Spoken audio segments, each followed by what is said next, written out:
trečias mūsų pasimatymas su Gintaute Liukinevičiene, MyVolt vizionierė, marketerė, verslo akademijos įkūrėja ir kas man labai irgi patinka, tai dar ir teta healingo praktikė.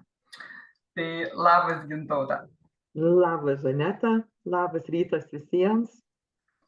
Kaip tu čia šiandien dar nepabodo, kaip sakant, vis apie tos pačius gausos, skurdos, sąmonės ir visokius kitokius reikalus kalbėti? Žinai, aš ir šiandien ryte taip galvoju, kaip danešti, kaip išnešti, kaip perduoti. Na, ta prasme, taip mes kiekvienas turbūt turim savo kalbą, ar ne? Ir tie raktiniai žodžiai kiekvieno yra skirtingi. Ir tai, ką mes šiandien kalbėsim, aš galvoju, tai yra tai, kur tikrai gali kiekvienam žmogui, nuo 18 plus iki belenkiek metų sukurti vertę. Bet kur tie raktiniai žodžiai, žinai, nes atrodo, dviračio neišrasi, kalbam apie tą patį, ar ne? Bet sakau, žmonės girdi skirtingai. Na, pabandysim, gal kažkaip tai pasiseks daugiau, kad prieiti prie žmonių, nes tikrai tai yra gausa. Taip, aš žinoma kalbuosi, kaip sakoma, savais terminais su sava auditorija, beje, kas naujai, esu Žaneta Jūra, Žaneta Česnienė, lektorė, intuityvioji mentorė, sąmoningumo knygų autorė, dvasinio verslo kūrimo kaučė ir šiandien būtent ir norisi tą esminį tokį klausimą iškelti, su kuriuo ir pradėjau, kad taigi kiek dar galima tų pinigų leisti nežinia kur, kol suprasi, kad tai neveikia. Ir čia kalbu šiuo atveju apie daugybę pinigų išleidžiamų žmonių, kurie eina dvasinio augimo keliu, visokiom jantrom, mantrom, pinigų varlytėm, statulėlėm, paveikslėlėm, net visokiam piniginiam su stebuklingais simboliais, žodžiu, visokiem talismanam, kur tik tai sugalvoja, kur tik tai kas, kaip sakoma, suskamba, sublizga kažkur ir jau puolu pinigus leisti ant tokių dalykų. Ir galvoju, kada žmogui ateina tas suvokimas, kad tai neveikia. Prie ko čia visos tos varlytės, ar ten visi kiti kažkokie fintikliušai ir pinigai. Tai ką tu manai apie tai, man labai įdomu. Ir aš savo aplinkoje turiu, dabar tu kalbi ir taip, žinai, sukasi, žinau, kad ir šamaniškų būgnų prisiperka, nors tikrai žinai, kad šeimininiam biudžete skylė, bet žiūrėk, žmogus šamanišką būgną nusipirkęs, o kas pasikeitė. Aš suprantu, žinai, galbūt žmogui tuo metu atrodo, vau, dabar tai jau bus, žinai, tas jausmas, kažkas čia įvyks. Aš tai manau, žinai, tai kad vis tik tai mes esam žmonės ir man jau kaip mes ir kalbėjom, vis tiek ta pusiausvyra jinai yra abipusė. Ir aišku, ne vien užtenka tik tai galvoti, dar reikia ir veikti. Ir vėl čia veiksmas, darymas, nes praktiškai viskas pasidaro darymo būdu. Ir būtent, žinai, aš irgi dažnai kalbu apie tuos dalykus, kad, tos emocinės išlaidos, aš net tas visas cinkliuškas įvardinčiau emocinėm išlaidom, nes daugiausia žmonės jų prisiperka, žinai, ten kažkokiam seminare pabuvo, dvasiniam, kažkur dar kažkokias magijas papasakojo ir čia to, žinai, emocinės. Tai grinai yra emocinės išlaidos čia ir dabar. Jeigu žmogus atsitrauktų šiek tiek ir kitaip pagalvotų, tai galbūt geriau paimk ir atsidėk tuos pinigus ir tu juos kažkur išleis, kur tikrai pinigai generuos pinigus. Žinok, labai geras pastebėjimas, būtent ar ne tas sąsajas su emociniam išlaidom, nes akivaizdu, kad tuo metu, kaip sakoma, tu susižavi, kažkuo vibracija pakyla ar ne, atrodo, jau čia stebuklas ir jis jau savaime tau darys stebuklus. Bet kaip mes suvokiam, ne tai daro stebuklus ir šiuo atveju, jeigu mes kalbam ypatingai apie gausą, apie pinigus, čia veikia visiškai kiti dėsniai, ar ne? Tai čia šiuo atveju mums neužtenka įsigyti kažką, nebent mes su tuo kažkuo darome kažką, kas atneša pinigus. Tai tada dar suprantu. Ar ne? Bet yra daugybė žmonių, kurie šitų dalykų nesuvokia ir įsivaizduoja, kad pasistatysiu tą varlytę, ten, žinai, kokį centą įkišiu į burną ir jau man jinai neš pinigų, žinai. Arba ten Om Birzai Namaha, ar ten dar kažką, tai, žinai, kalbėsiu ir staiga pinigai atplaukinės pas mane. Žodžiu, daug visokių tokių, sakykime, fantazijų, ar ne, žmonėse. Ir viena vertus vėlgi negalim visiškai paneigti, nes jeigu aš tuo tikiu, tai tas tikėjimas man bent jau, kaip sakant, leidžia nepalūžti, ar ne? Nepalūžti. Ir kai aš nepalūžtu, aišku, ir toliau įsiklausau į tai, ką man atneša gyvenimas, tas pačias situacijas kažkokius, tai žmonės ar ne, ar jau kaip tik kitus žmonės ir kitas situacijas. Tai va, jeigu aš lieku su senom, tai aš niekur nenueinu. Jeigu aš pereinu prie kažkokio tai naujo matymo, įsileidimo naujos informacijos, naujų galimybių, va tada aš jau galiu atrasti kažką daugiau ir išeiti iš to trūkumo, sakykime, kuriame buvau iki tol, ar ne, į tą gausą. Ir beje, man labai siejasi, dėl ko aš pradėjau nuo to kalbėti šiandien, dėl to, kad man Etmedia, va, būtent tas projektas naujasis, apie kurį tu vis kalbė, tiesiogiai siejasi su galimybė ir netgi, sakyčiau, tokį, žinai, talismanų, kuris realiai neša pinigus, ne tą, kurį pasidėjęs ten laikai, žinai, jeigu tu tą dėžutę pasidėjęs laikys, aišku, jinai irgi lygiai taip pat veiks kaip talismanas, nieko neneš, bet jeigu tu su jie bent jau, kaip sakoma, į aparatą savo įstatys, tai jau tada pradės generuoti tau pinigus. Tai galbūt papasakok mums dar, nes tikiu, kad atsiras žmonių, kurie galbūt negirdėjo dar šitų dalykų, kas ta Etmedia ir kodėl būtent geriausias talismanas ir yra Etmedia. Jo, tai iš tiesų mes ir kalbam dabar jau apie talismaną Etmedia, kuris jau veikia. Aišku, dar Lietuvoje kol kas tai nėra šitas projektas startavęs, bet labai smagu džiaugtis jau matant ir žinant, kaip tai veikia Slovėnijoje, Austrijoje, Makedonijoje, Italijoje. Tai yra jau tikri rimti reikalai. Aišku, pats projektas ruoštas ilgai buvo apie 2,5 metų, pratestuotas metus laiko. Ir kaip tu sakai, bet irgi tai yra talismanas, kurį pasidėti vien tik neužtenka, kurį reikės ir prijungti dar. Ir nustatymus nustatyti. Tai va, tai čia, kaip ir sakau, vis tiek darymas reikalingas, keletas judesių reikės padaryti tam, kad jisai, sakykime, pradėtų veikti. Kitas momentas, aišku, kad projektas pradėtų veikti dar irgi darymo būdu, mes turime turėti Lietuvoje minimum 10 000 dėžučių. Tai čia vėl apie darymą, ar ne, tai galima turėti dėžutę ir laukti, bet aš visus kviečiu, kaip sakau, kad šitas talismanas būtų įdarbintas, monetizuotas, tai skleiskim žinią, duokim žinią žmonėms, kad būtent žmonės apie tai sužinotų, nes kuo daugiau žmonės išgirs, kuo daugiau žmonių prisidės kaip vizionieriai prie šito projekto, tuo greičiau jis pradės nešti vertę. Ir aišku, aš žinau, kaip atsitinka, kai žmonės pamato konkretų rezultatą, kas tada prasideda. Tai va, bet aš vis tiek kviečiu tuos vizionierius. Tai dabar kas tas yra tas talismanas? Etmedia tai yra visiškai nedidelė dėžutė blokelis, kurį reikia prijungti prie įrenginio. Tai yra televizorius, kompiuteris arba planšetė. Dabar koks tas darymas? Tai per HDMI jungtį prijungiama prie įrenginio dėžutę, žmogus nusistato pats, kaip dažnai leidžia pasirodyti reklamai savo įrenginio ekrane. Labai smagu, kad reklama begarsiai ir žmogaus nenervuoja, nes jinai tiesiog pasirodo kairėje pusėje yra pačioj, tai kaip L formatu, sakykime, ar ne, ir jinai prabėgo ir jinai generuoja pinigus. Žmogus, kaip žiūrėjo filmą, taip ir žiūri. Žiūrėjau, pavyzdžiui, ten futbolą, ar ne, dabar visi pasinėrė į futbolo čempionatą. Taip ir žiūri. Jam nenutraukia žiūrėjimo arba darbo kompiuteriu, nes tikrai daug žmonių sutinku, kurie sako, aš iš vis net ir neturiu televizoriaus ir aš jo neturiu. Ir aš jau nežiūrėjau, nežinau kiek metų, bet tiesiog dirbu kompiuteriu, tai kodėl neįdarbinti savo kompiuterį. Tai va, tai būtent, žodžiu, nustatoma, kaip dažnai leidžiama pasirodyti reklamai ekrane, kokios rūšies reklamai leidžia pasirodyti. Nes, pavyzdžiui, gal man tikrai įdomu sveikata ir grožis, kelionės. Na, sakykime, mada, tai yra rūbai ir avalynė, ar ne, tai tiesiog nusistatai tą, kam leidi pasirodyti, na ir žinome, kiek duosiu ekrano, nes minimaliai ekrano tai yra L formatu, kaip minėjau, 10% ekrano, bet yra žmonių tikrai, kurie tą patį televizorių visą dieną įjungia laiko, jo nežiūri, bet tik klausosi kažką per televizorių, ten per YouTube, pavyzdžiui, kanalą kažką pajungia.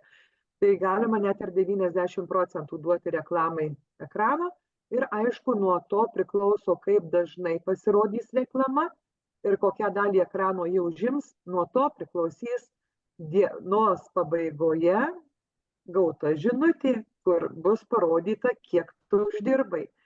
Tai va, tai čia, kaip sakau, tas džiugi naujiena priklausys nuo to. Tai čia reiškia, kiekvieną dieną prieina žinutė su jau to uždarbio, ar nereikia, kaip sakoma, mėnesio laukti ar kažkiek. Jo, tai va čia tas ir yra labai smagu, kad žmogus mato kiekvieną dieną. Diena praėjo ir jis mato, ką jam sugeneravo šitą būtent skaitmeninė reklama. Ir na, mano supratimu, tai yra vis tiek didžiulė pagalba. Aišku, projektui pasileidus nereikia tikėtis, kad ten iš karto, pavyzdžiui, aš kalbėsiu dabar apie mėnesį, na, nebus ten 50-100 eurų, kai tik projektas startuos. Bet kai projektas įsibėgės, tai net ir tokios sumos gali būti uždirbamos per mėnesį. Nes konkretus pavyzdys yra Italijoje. Metai laiko praėjo, kai jo projektas įsisuko, dėžutė vidutiniškai žmogui generuoja apie 100 eurų per mėnesį. Tai yra tikrai, manau, nemaži pinigai. Tegul tai būna, kad ir tas 20 eurų per mėnesį, bet tai jie į žmogaus kišenę, pavyzdžiui, projekto pradžioje, ar ne? Tai irgi tau tie pinigai galbūt tu sumokėsi už šiukšlių išvežimą, ar ne? Tau kažkokie tai išlaidos pasidengs, sąskaitos kažkokios pasidengs, nieko papildomai nekeičiant gyvenime. Ta pati elektra ir panašiai. Ir dar tų dėžučių galima ne vieną turėti. Taip, namų ūkyje galima turėti ne vieną, bet žmogus savo vardu gali turėti tik vieną. Ir žmogus, aišku, turi pirmiausia tapti MyVoldo lojalumo programos dalyvių, nariu. Registracija žmogui nieko nekainuoja, nieko neįpareigoja. Tiesiog yra MyVold lojalumo programa ir būtent šitas projektas paleidžiamas per šią lojalumo programą. Tai visi MyVoldo dalyviai, nariai, kurie bet kokiu atveju dar turi galimybę, pirkdami kasdieninės prekes ir paslaugas kaip pirkėjai, dalį pinigų grąžintis atgal, bet mes dabar apie tai nekalbėsim, mes kalbam apie dėžutę. Jeigu žmogus net ir nesinaudos apsipirkimų galimybėmis, bet kokiu atveju jis gali turėti tik dėžutę tapęs MyVoldo nariu. Ir, sakykime, ta dėžutė ir namuose, aišku, gali būtent MyVoldo nariu būti ir vyras, ir žmona, ir jeigu vaikas yra pilnametis, galbūt su tėvai žmonės gyvena. Tai namuose gali būti ir ne viena tokia dėžutė prijungta, nes tikrai mes matom patys, kiek namuose vien televizorių gal 2-3 pas daugelį yra. Arba ten, sakykime, kompiuterius kiekvienas turi savo, ar ne, laptopą, ar planšetę, ar dar kažką. Tai va, tai tikrai namų ūkyje gali sugeneruoti gana nemažą sumą pinigų per mėnesį šitas talismanas. Ir žiūrėk, aš dar klausimėlis yra dabar šitas dėžutes netgi galima ne Lietuvoje jas paleisti, bet, sakykime, ten, kur jau yra šitas projektas įsibėgėjęs, ar ne, Makedonija, Slovenija, Austrija, ar aš kažką. Sakyčiau, jau tokiems žmonėms, žinai, kuriuos domina pasyvios pajamos. Tai jeigu kalbant, vėlgi dabar vėl raktinis žodis pasyvios pajamos, ar ne, tai jeigu žmogų domina iš tiesų galimybės, kur tikrai nieko nekeičiant, nieko net pačiam nedarant, nereikia važiuoti į Makedoniją, Sloveniją, Austriją, nereikia važiuoti, tiesiog nebūtina turėti ten draugų pažįstamų, bet jeigu žmogus žiūri galimybės pasyviom pajamom, nes pati dėžutė Etmidija, jinai yra kaip trumpalaikė investicija. Ji kainuoja 200 eurų, bet sugrįž žmogui 400 eurų ją nusipirkus. Žodžiu, euras uždirbs 2 eurus. Tai va, tai jinai yra kaip trumpalaikė investicija, jeigu žmogus nupirko dėžutę. Čia aš dar pasitikslinu, 400 eurų, kaip sakykime, kaip tu sakai, ten trumpalaikė investicija, bet generuosis tai tie pinigai ne tik tai, kol bus 400 eurų, jie galės ir ten ištisai generuotis, ar ne? Aš kalbu pačios nupirktos dėžutės grąža. Nes, žinai, čia grąža. Iš vis, tu nieko neišleidi, tu gauni. Jo, tai pradžiai dėžutę reikia nusipirkti, ar ne? Nusipirkai dėžutę, 200 eurų, grąža bus 400. Tai jeigu žiūrint į dėžutės pirkimą, tai yra kaip trumpalaikė investicija. Bet žmogui dėžutė, jinai dirbs visada. Ne tik, kad tu gavai 400 ir dėžutę išmest, kaip tavo klausimas. Tikrai ne. Dėžutė jinai yra visam laikui ir jinai visam laikui generuos žmogui pasyvias pajamas. Tai va, tai čia aš tai, kaip sakyti, tą trumpalaikę grąžą norėjau įvardinti, kad žmogus suprastų.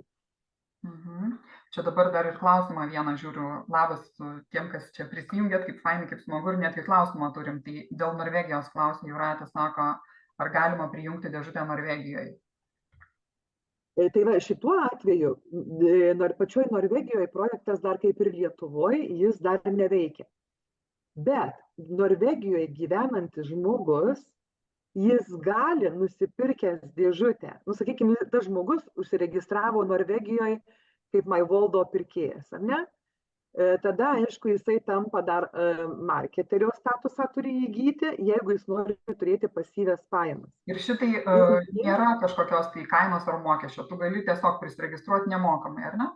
Taip, tu gali prisiregistravai nemokamai ir jis, gyvendamas Norvegijoje, savo nupirktą dėžutę, jis gali ją įdarbinti šiai dienai Makedonija, Slovenija, Austrija. Taip kaip ir kiekvienas lietuvis dabar irgi nusipirkti dėžutę, gali įdarbinti, sakykime, aš dabar turiu nusipirkusi, tai aš ją galiu įdarbinti, tarkim...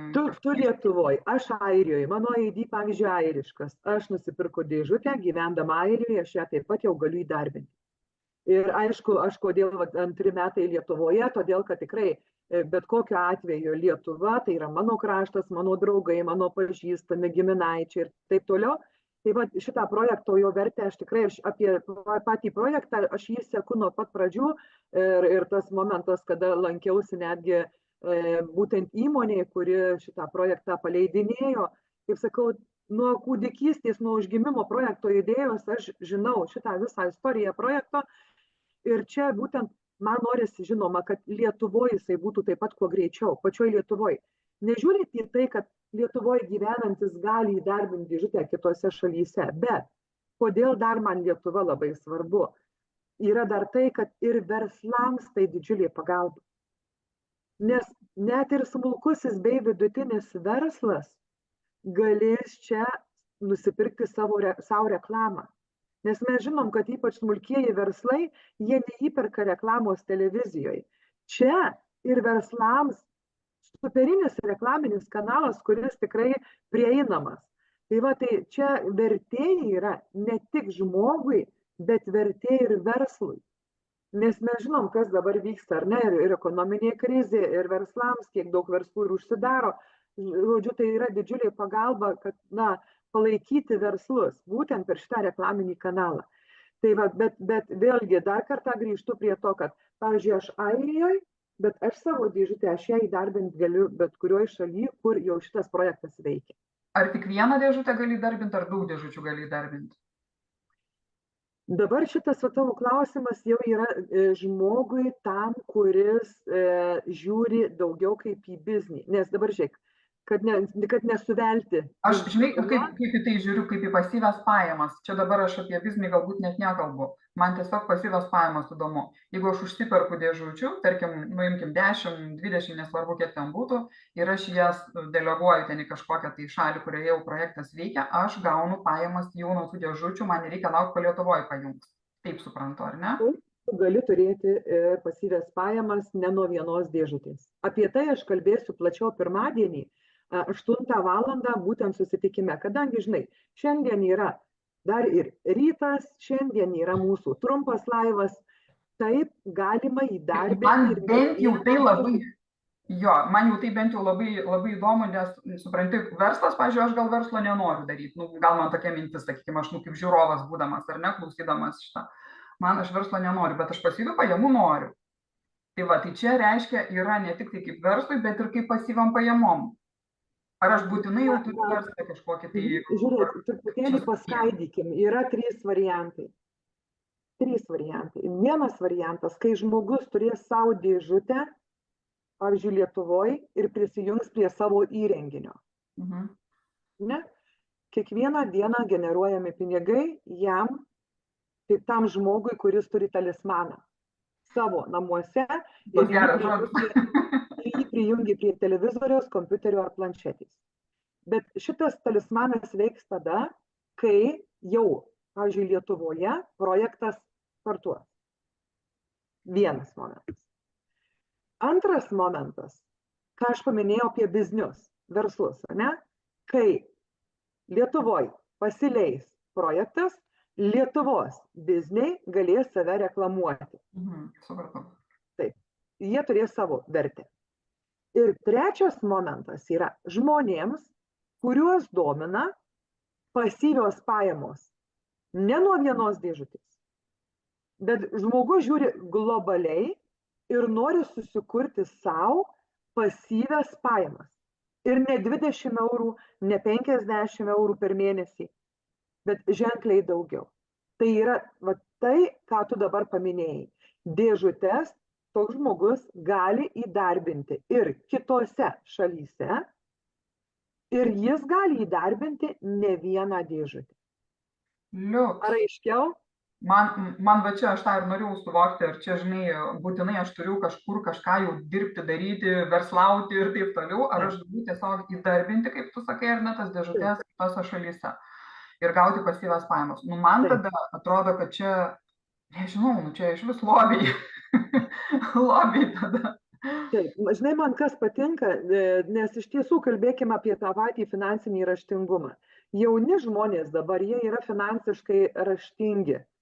Ir mes, kaip ir kalbėjom praėjusiuose mūsų laivuose, ar ne, apie tai, kad tikrai jaunimas, jie kaip tik ieško, kad galima uždirbti ir nedirbant fizinio sunkaus darbo. Jie ieško tų galimybių ir pas juos tas finansinis raštingumas yra tikrai aukštesnio lygio.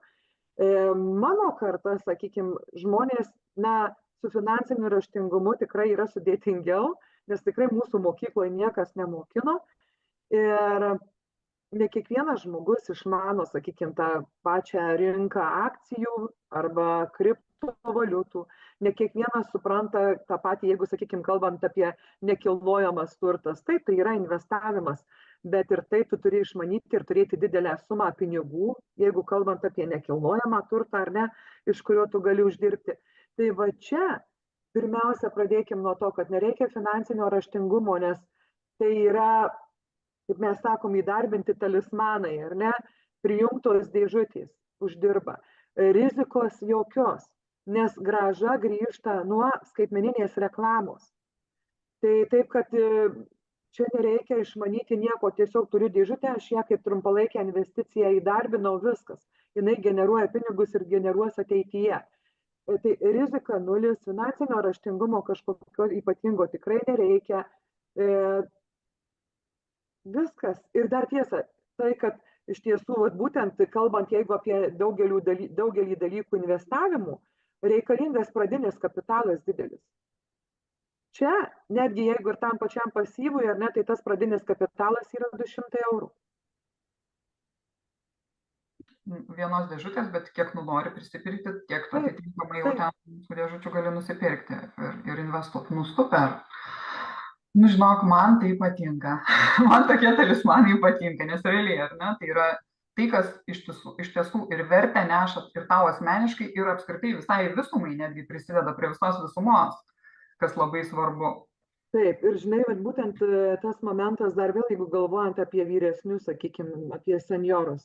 Taigi daugelis mes turim savo tėvus, ar turim senelius, ar ne?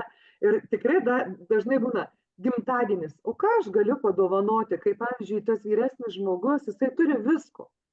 Nereikia jam ten kažkokių daikčiukų, kurių dulkės kaupsis, ar net rūbų, dar kažko. Ką jam padovanoti? Tai būtent tai yra pati geriausia dovana padovanoti žmogui tokią dėžutę. Ir įsivaizduok, jeigu tavo, pavyzdžiui, ten senelis kiekvieną dieną gaus pinigus.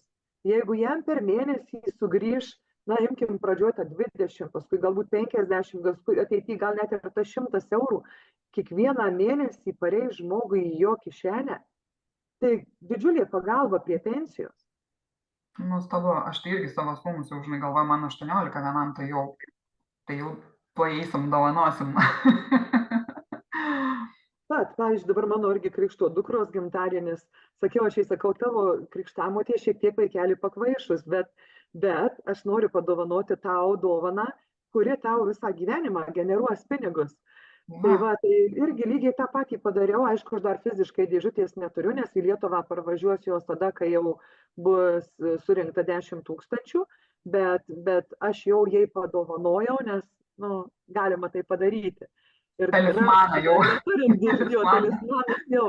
Tai va, tai iš tiesų aš labai džiaugiuosi, kad tikrai galima ilgalaikę dovaną palikti, kuri netgi paskui gali, na, sakykime, kaip palikimas likti ir kažkam kitam, nes dėžutės, jeigu jos suges, jos bus pakeičiamos į naują, dėžutės prižiūrės tarnyba speciali, tas skambutis pagalbos, sakykime, nes vėl daugeliu žmonių iškyla klausimai, tie techniniai, žinai, o kaip čia, ar sugebėsiu, ar mokėsiu, ar ta dėžutė, jeigu suges, tai viskas tuo ir pasibaigs. Tai irgi noriu nuraminti, kad nepasibaigs, nes jinai tikrai tai yra ilgalaikis talismanas, net ateityje nešantis žmogui pinigus. Joks ir jau matau, yra žinučių, kad noriu to talismano. Tai labai smagu iš tikrųjų. Tai ką daryti tiem norintiem? Rašyti Gintautai tada? Šiaip tai aš iš tiesų norinčius, tai dar noriu pakviesti pirmiausia į asmeninį pokalbį tiesiog Zoom'e, kad žmogui tikrai išaiškinti, kad jis tai tikrai iki galo suprastų viską, kaip veikia, kaip ką ir mielai, ir tada pirksim, parduosim. Jo, ir pirmadienį 20 val. Lietuvos laiku dar yra irgi atskira tema būtent apie etmydiją, ar ne?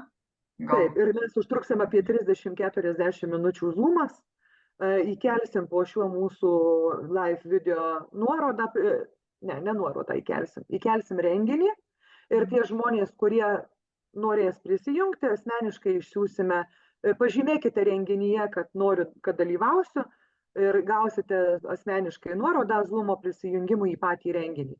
Tai va, tai ten jau mes išstudijuosim plačiau, akivaizdžiau, parodysiu video, kaip tai veikia, pasidalinsiu konkrečiom išklotinėm piniginėm, nes kolegos tuo dalinasi irgi.